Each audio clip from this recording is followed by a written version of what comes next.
Живяло някога бедно селско момче, сираче, трудило се то усърдно. От 7-та си година се грижало за безчетното стадо на чорбаджията. И така се изтърколили 10 лазарника, а детето се превърнало в снажен и красив момък. Накрая се случило това, което винаги се случва в старите приказки. Беднякът залюбил чорбаджийската щерка. Момъкът не смеял да промълви дума за това дори пред баба си, която едничка се грижала за него. Ето го и Станойко, винаги заед с работа. Чобанчето с нетърпение очаква Коледа. Заради коледуването радва се на празника бедното му сърце. Тази година Станеник го избра дружината му. Наговориха се да пеят и в къщата на чорбаджи Диман, та момчето се надяваше да види изгората си Елица. След Димитров ден чорбаджията се разплати с всичките си кърски работници и те се разотидоха.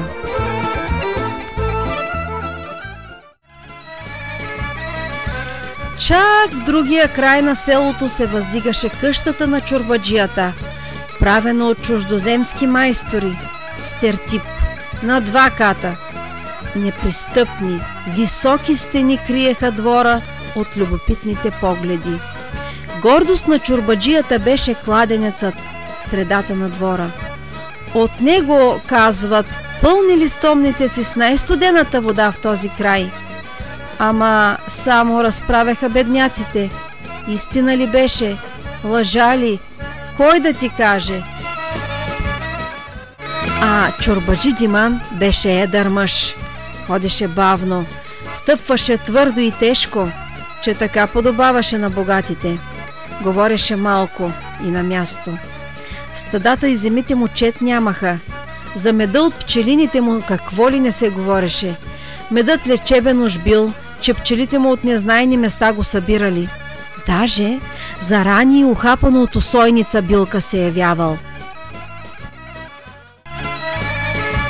Велика, стопанката на Диман, разчевръстена и строга жена.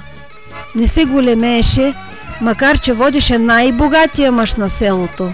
Едра, ала пъргава и работна беше. Без страх от труд, с усмивка и песен на уста събираше край себе си дечицата. Наспорил и беше челят Господ. Дор 12, макар че имаха слуги и шетачи много. Велика винаги сама приготвяше софрата за празника.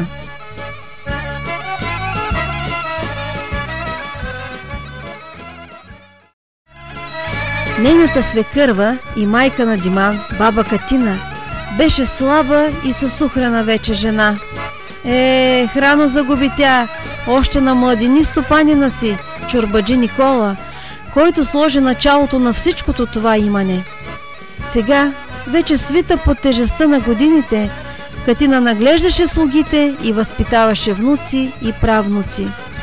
С благи думи и като говореше тихо-тихо, налагаше това, което мисли. Всички се вслушваха в реченото от нея. А така умееше приказки да ти разкаже, като гердан от маниста ги нижеше, една след друга.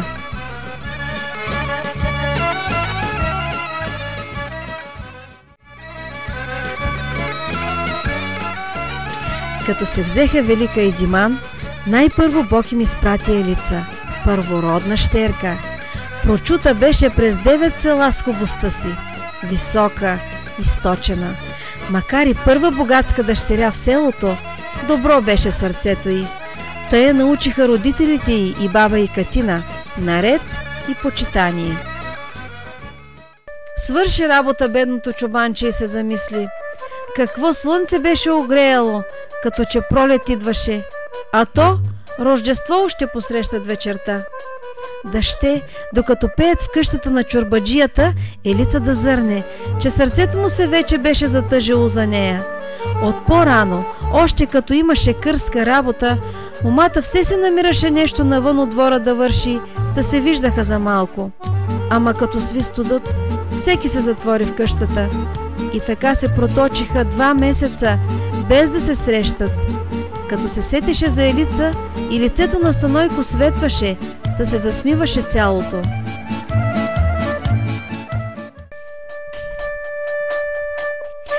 Един другар имаше той в мъката си, Марко, вярното магаре. Колко работа бяха свършили двамата, само те си знаеха. Колко товар бяха носили гърбовете им и колко честити мигове посрещаха, когато някой се разплатеше с тях, та в пояса на момчето се гушваше по някоя парица. Двамата по-братски се деляха спечеленото.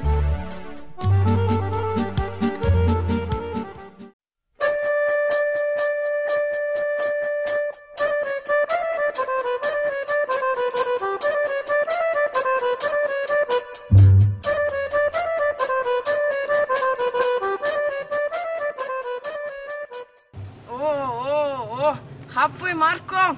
Празник е на всяка жива душица. Гледай нагоре да видиш звездата, дето е изгрял, като се родил Спасителя. Изпожелай парица. Ех, Марко, ако намериш жълтица, ще купя нова юзда. Данойко, прибирай се, че да не измръзнеш, баба. Какъв студ, Господи. Ида, бабо, ида! Тръгва, Марко. Ти гледай за звездата, да не я изпуснеш. Ох.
Калина, подай ми настойната вода. От 9 кладенеца вода донесохме, мале, и по пътя ни дума не проронихме, да е вода мълчана и от злото, дето броди по мръсните дни, опазена. Катя, подай ми мамо брашното. Ето го брашното, пресяхме го 3 пъти през 3 сита.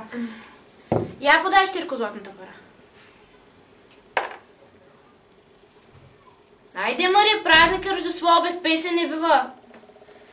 Замъчи се кола, кола, деле, Божа майка, кола, деле, отигна се кола, деле, до голеда кола, деле, родила се кола, деле, млада Бога кола, деле. Ох, на баба красивото момиче. Ох, на баба сладките деца. Нека да ви разкажа за службата на двата ангела. В рая имало 2 ангела. Първият постоянно се почивал на един облак, а вторият непрекъснато прилитал от земята до небето. Почиващият си ангел решил да попита другия: ти какво само прилиташ нагоре и надолу? Аз нося просби към Бога, които започват с думите: помогни ми, Господи. А ти защо през повечето време стоиш без работа? Защото моята задача е да отнасям към Бог посланията, които започват с думите: благодаря ти, Господи. По-често, деца, трябва да се сещаме за Господа и да му благодарим.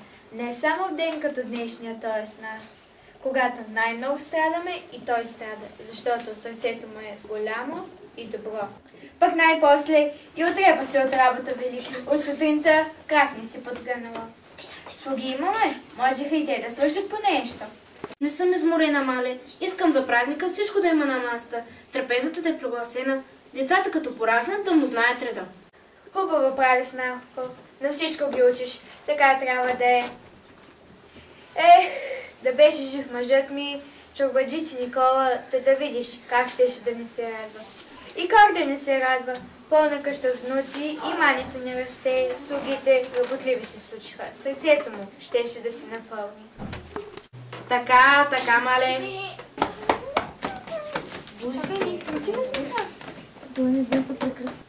Айде спрете се, де! Пълсте опустените тя бясови да изгоня от цял ден. Я запейте нещо да се съдите баба си. Иде, Митко, подхващате някой от коледните.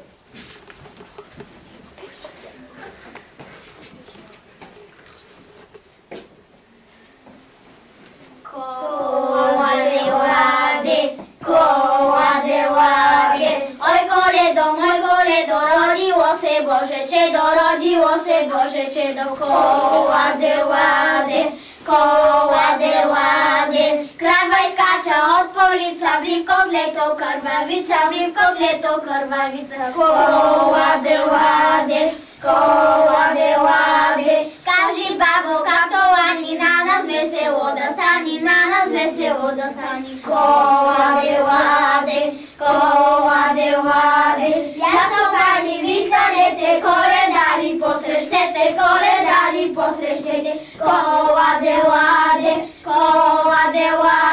Иго!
Къде загубиш внимание? Времето е сковало навън, ще се простудиш.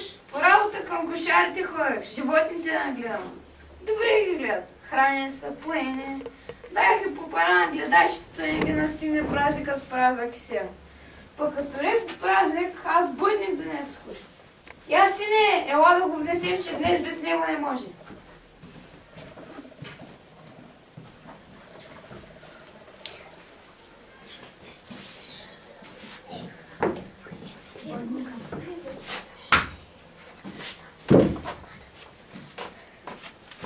Славите ли, млада Бога? Славим! Ха така, аз вкъщи и Бог по мене. Амин! Тате, откъде го отсече? Къде се? Старата круша в дерето, помните ли? Не е от всяко. Отдавна е секана, ама все ми е жал. Человек круши ражда се. Тая година обаче само киселица роди. Измори се. Сега поне ще е полезна в огнището. Я, Булка, вземи да приготвиш бъдника за огнището. Хайде, щерки, елате да оправим бъдника.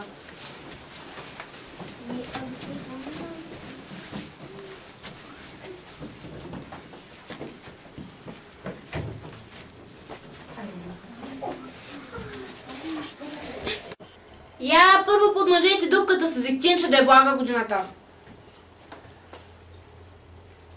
Така, сега да сложим мекия восък, да са крушките благушки до година. Така, сега да сложим тамяната да е бокс с нас сполука и в несполука. Бялото платно, море, коя от вас донесе? Повийте го, да е готов за бъдника.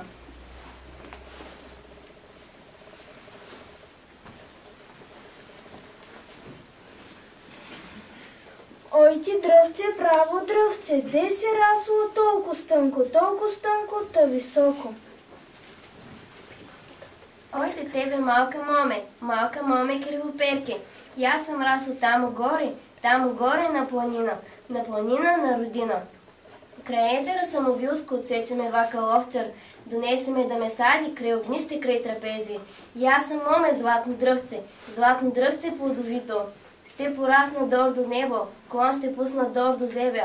Лист на дребен бисер, цвят ще цъфнат чисто сребро, род ще родя сухо злато. След ще помене млада Бога, ще дарува добра дарба.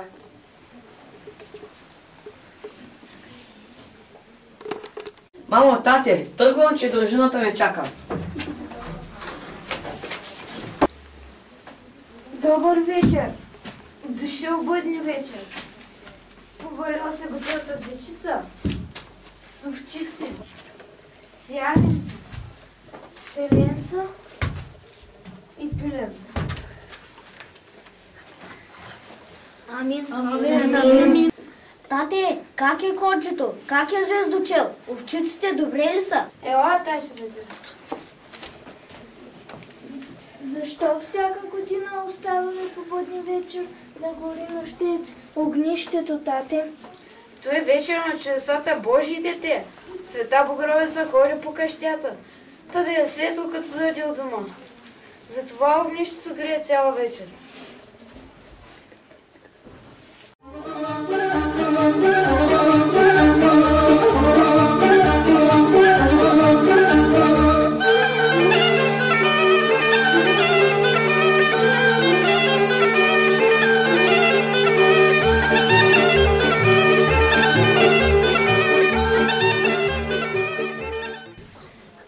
Да видим за последно дали всичко съм нагласил. Овчарникът за овчарите е готов, с агънца от тесто отгоре са направо, преди да има много агънца, овцете да близнят. За орачите хлябът е украсен с рала и биволи, погачата вечерник с парата. И тя е готова. Отгоре и съм сплела житен клас, за берекет в жътвата, трещица от работа турне, за берекета на полето, клетица от горния бракъл на къщата, сложиха за късмет на дома ни. Господ да го пази. Амин. От триците на богачите скрих едно гърне малко, че ако някой се поболее през годината, да му кадим с тях за здраве.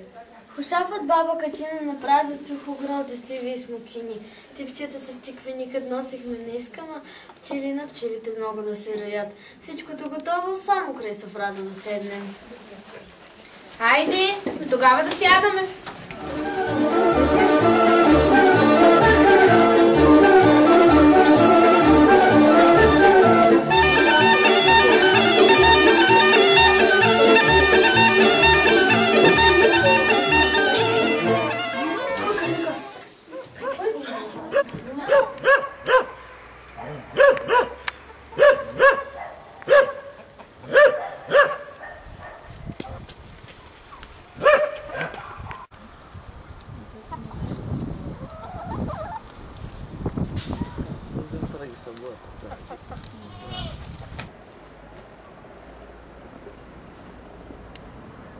Тази година случих от реално да изляза с търсят раница. Та мерих тази от право дърво, здрава и красива. Юнаци, за страник ме избрахте. Тук по постите и песите припяваме. Хубава дружина се събрахме, честни и работливи момци. Всяка къща с радост ще ни приеме. Когато бях малък, преди да седнем на трапезата да се храним, дядо ми разказваше истории все за Исус. Ставри, ти нали винаги нося с тя оная стара книга? Много неща пишеш в нея. Прочети ли пак за Рождеството?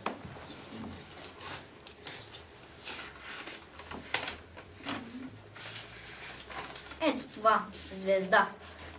Зад широките равнини на изток от Ливан в една ясна нощ, когато небесата бяха отрупани с ярки звезди, ненадейно изгря нова звезда.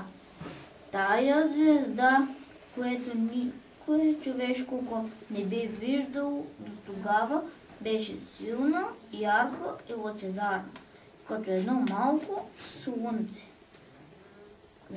С нейният силен блясък заслепяваше останалите звезди, защото трептяха. Ставре, така като се зачел, ще посрещнем празника тук. Ама че си учен бил. Я дай на мен аз да дочита. И никой не знаеше какво означава това небесно знамение. Всички се чудеха. На петата нощ слухът за чудната звезда достигна до тримата мъдреци на Халдея. Човеци вещи в писанията. И тогава те се рекоха един на друг. Да прегледаме старите пророчески книги. Може би в тях да е писано нещо за това знамение. И в края на третата нощ мъдреците възкликнаха от радост, когато намериха книгите какво предвещава тая чудна звезда. И в това предвещание се твърдеше, че ще дойдат нови времена.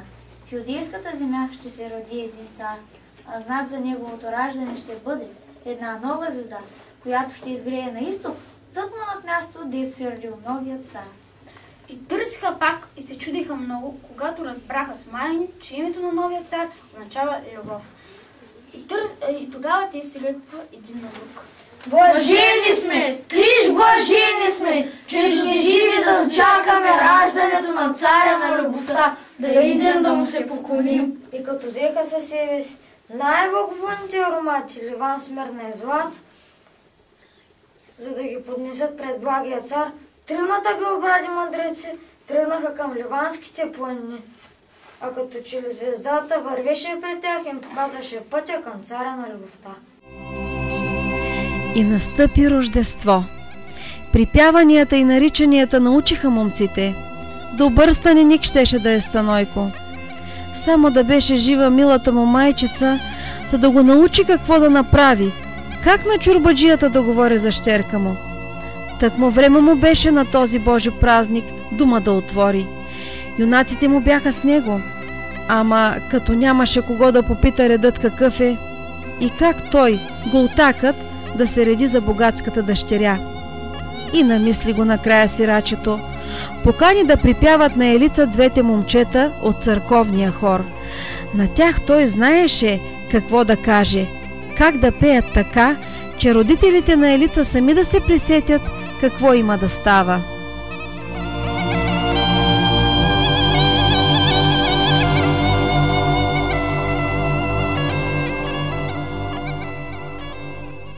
Дружина, знаете ли поверието за Коледа и дните от седмицата? Да, аз не го знам. Ставре!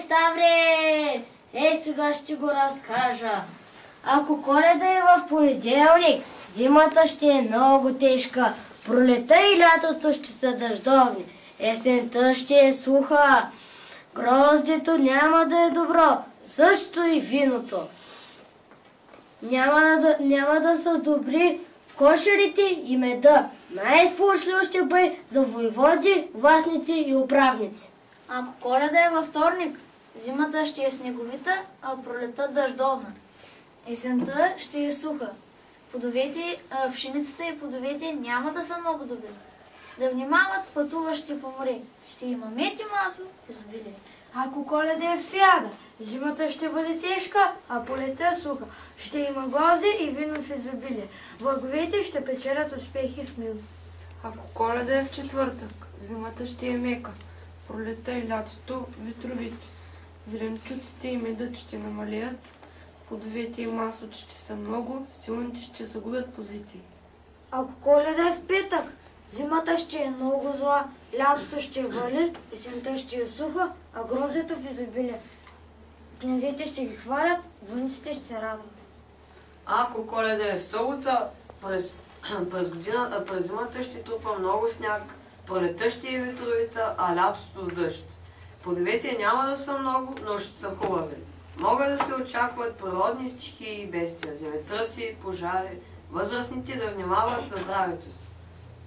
Ако Коледа е в неделя, зимата ще е мека, лятото сухо, а есента ветровита. Войниците ще се радват, опраниците ще са развенчани, плодове, мед и добитък ще има в изобилие, да се пазят младите. Като беше жив баща ми, сещам се, че на бъдни вечер обхождахме плънните дръвчета. Навън имаме едно такова, дето слаб преплода е тази година. Да отидем да усплашим.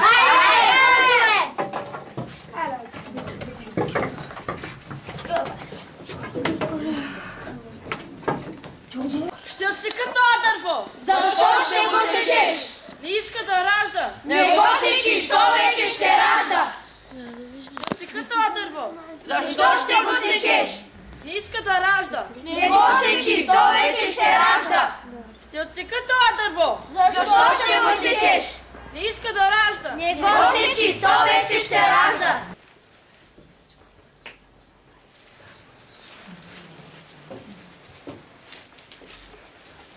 Ела, Света Богородица, да вечеряме. Ела, Света Богородица, да вечеряме. Ела, Света Богородица, да вечеряме.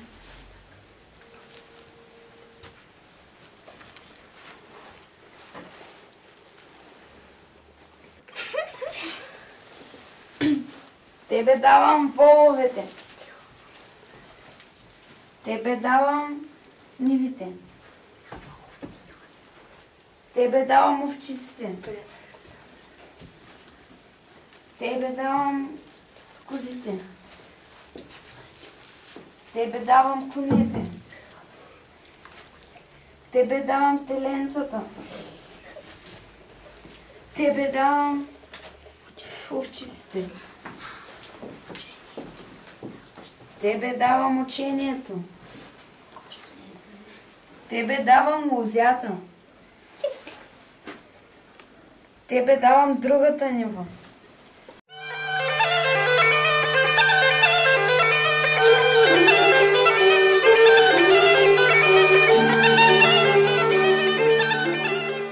Какво ще правиш първият залък, како е лице? Ще го скрия под отглавията си и тази нощ ще спя на него. Дано сънувам, че го делим с Станойко. Това ще значи той да ми е мъжът. Взимайте от шафа с лука, да не ви гази злото през годината. Дайте на мен идея. На нас не оставите, дайте на нас. Не, ясно. Ще се подвижте.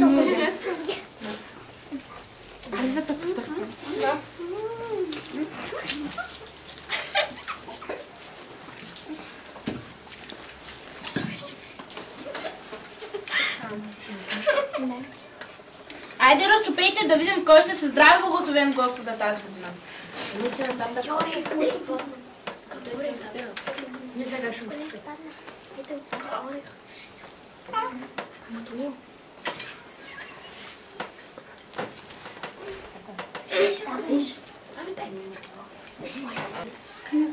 Не палата, не палата!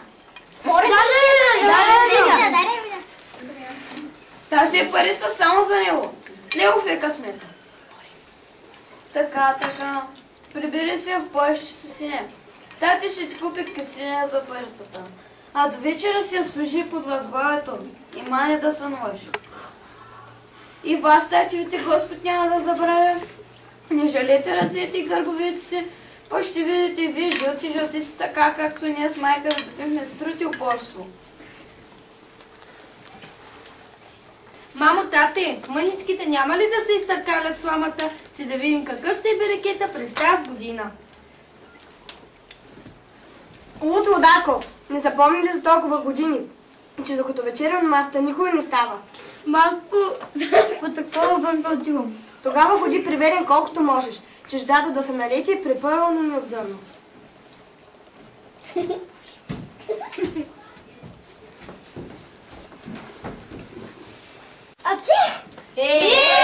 Ха така, здравичка! Тю, как му намери времето, таман? Трябва да си бавим здрави и силни да си всички, че това има ни работа искат. Гледане и работа. Я, стопанки, пресли сламата.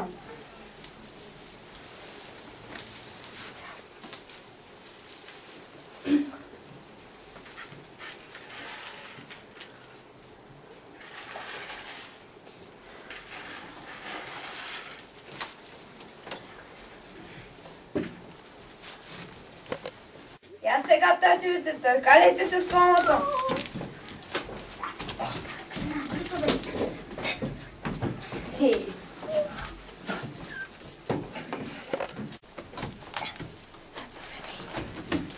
Така, опа, на една страна да се търкаете само. Амин. Хайде сега, бройте, събирайте зърната. Колкото зърна приброите, толкова жито ще вземем от нивите.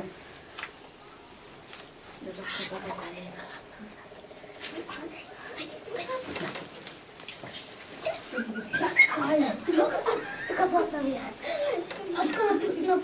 Тук. Ох, намерих. Чакай. Добре. Намерих. Още 500. Ати дайте 600 навки зърно ще вземем от нивите. Тати, тук 300 зърна преброи, значи още 300 навки зърно ще назберат нивите ни. Я събрах! Така, милите ми. И да скътате зърната, че бродите, ще ги хвърлям на нивата преди се идва. Стопанки, събери сламата да спим в лесния тази вечер. Утре от слама венци ще направите. Нагичите с тях плодните дървета. Една част от сламата за гергьовни. Да я запалим, да познаем кога градушка ще има. Знам, Димане. Нали всяка година го правим? Момичетата ще помогнат да направим венците утре. Стани ми, Нине, господине, че ти идат добри гости. Стани ми, Нине, господине, добри гости коледари. Стани ми, Нине, господине, овците са обяднили. Стани ми, Нине, господине, колко здраве на планина. Стани ми, Нине, господине, овците са обяднили. Стани ми, Нине, господине, колко здраве на планина. Стани ми, Нине, господине, колко здраве на тъс къща. Стани ми, Нине, господине. Ой, Коледо, я чуйте песни в небето. Ой, Коледо, я чуйте песни в небето. Стопани млади, я излезте и коледари срещнете. Стопани млади, я излезте и коледари срещнете. И на всеки покравай, за своето здраве ти раздай. И на всеки покравай, за своето здраве ти раздай. Стопани млади, я излезте и коледари срещнете. Ни сме рано ранили, ни сме късно къснили, тъкмо на време тръгнали, в ранни нощи, полунощи. Тъмни сме думи тъпкали, дълбоки доли минавали, дренови крилаци чупили, до родена порт стигнахме на тези добри стопани. Сребро и злато се ляло, пред порти приляло, че се ляло вред по ниви, по лозя и градини, по кошари са овчици, по хамбари са пшеница, по тавани сме долвини. Кажете, дружина, да бъде! Да бъде! Дълъг път сте пътували, починете си малко, пинете вино за сгране. Кой е старинникът тази година? Станайко! На здраве ти, домакине! От Бога ти много здраве! Колко здраве си попоина, толкова здраве в тая къща. В тая къща, в тази дружина. По-дружинно, по-човечно, по-обично. Колко здраве си попоина, колко звезди си в небе, толкова здраве в тая къща. Чест, късмет, здраве, жито, просо, мед и масло. Кажете, дружина, да бъде! Да бъде! Здраве, дружина!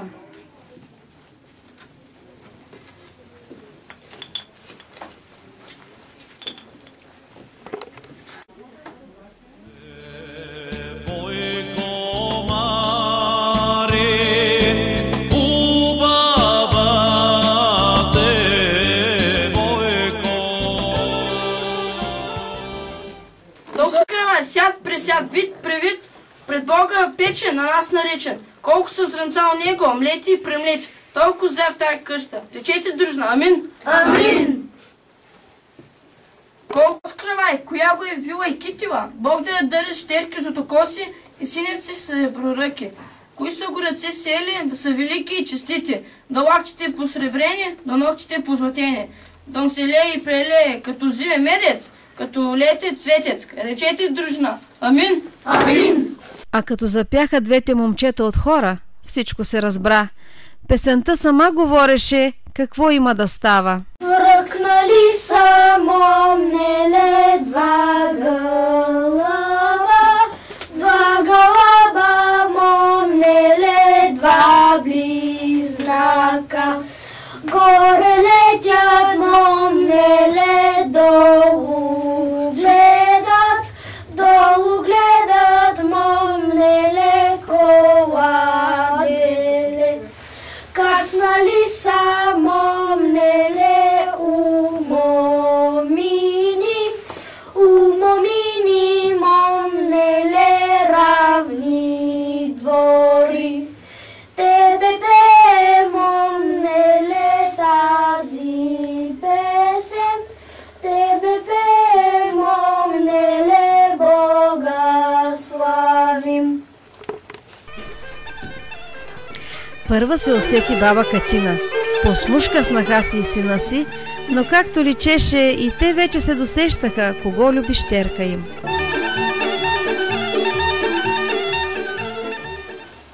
Видя ли нещата, кого е загледала? Рано е май още да не е жива и здрава, да не стори някой глупост навръх Коледа. Виждам аз, че напоследък нещо се е замислена ходи. Ама ти да се сетя, че този момък е изгората й. Пък и да ти река, Димани, да не им пречим, ако това е късметя. И аз от бедно семейство дойдох в къщата ти, но се здобихме с много. Никой на нас не ни попречи. Нека ни им пречим. Каме на това време, велики, щерка за жене дочакахме. Първородната. Завило се Вито хоро, леле коледаско, дане коладеле, да мой коледо, поведе си да вода, Вито хоро, леле коледаско, го води, го кара, пак хорото се оправи. Поведе си дам вода, Вито хоро, леле коледарско, дам го води, го кара, пак хорото се оправи. Видял си то станове. Ти си работливо и весело момче. Така сте се събрали с другарите си тук. Да, нека ти река. Разбирам, че нашата мама да обикаляш, така да е лица. Ти искам да знаеш, че ние с майка и няма да приличим на това, дето сте го намислили. Разбира се, ако и лица иска така.